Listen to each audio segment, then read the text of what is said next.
समाचार अब तक, सत्य का साहस।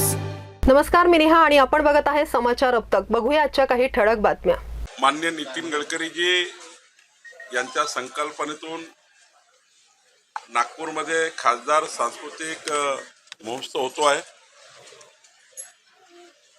7 नोव्हेंबर ते 18 नोव्हेंबर असा हा खासदार सांस्कृतिक महोत्सव आहे आणि आज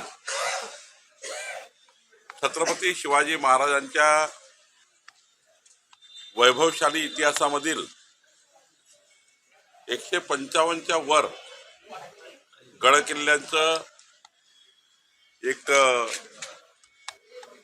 प्रतियोगिता या ठिकाणी आयोजित करण्यात आली होती। एक स्पर्धा आयोजित करण्यात आली होती।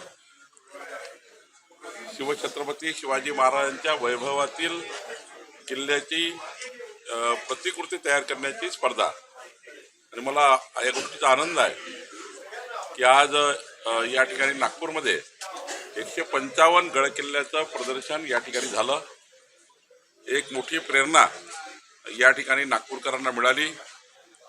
छत्रपती शिवाजी महाराजांचा इतिहास, आपली विरासत, आपली संस्कृतीचं प्रदर्शन या ठिकाणी झालं आणि नागपूरकरांनी आज याचा एक या आपल्या संस्कृतीचा एक दर्शन घेतलं। एक अभिनव कार्यक्रम या ठिकाणी नागपूरमध्ये झाला। आज नागपूरमध्ये वाळू ही आपण जे सांगितलं संपूर्ण महाराष्ट्रामध्येच वाळूचा तुटवडा आहे, परंतु मधले 3 महिने 1 जुलै ते 30 सप्टेंबर पर्यंत नॅशनल ग्रीन ट्रिब्युनलच्या नियमाप्रमाणे वाळू बंद ठेवावी लागतं।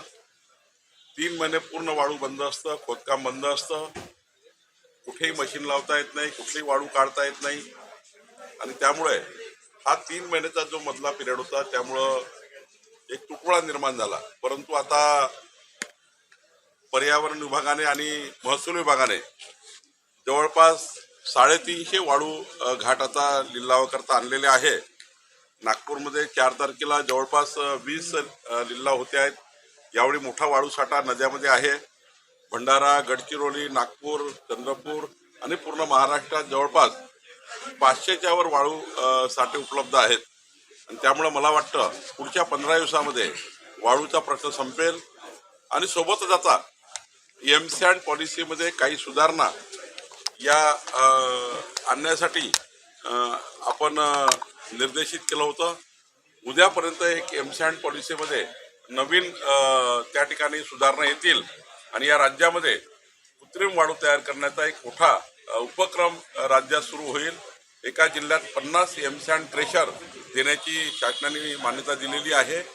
आज त्याचे अधिकार जिल्हाधिकाऱ्याला आम्ही देतो आहे। ते शासनाकडे अधिकार होते, पण आता या शासन निर्णयातून जिल्हाधिकाऱ्याला अधिकार प्राप्त होणार आहे आणि जिल्हाधिकारीच आता 50 एमसँड क्रेशर त्या ठिकाणी वाटू शकतील असं या ठिकाणी आम्ही नियम करतो आहे आणि त्यामुळं एककडे एमसँड, दुसरीकडे आपल्याला नैसर्गिक सँड यातनं महाराष्ट्राला अत्यंत कमी रेटने वाढू मिळेल। महिला डॉक्टर मुंबई महापालिकेसाठी आता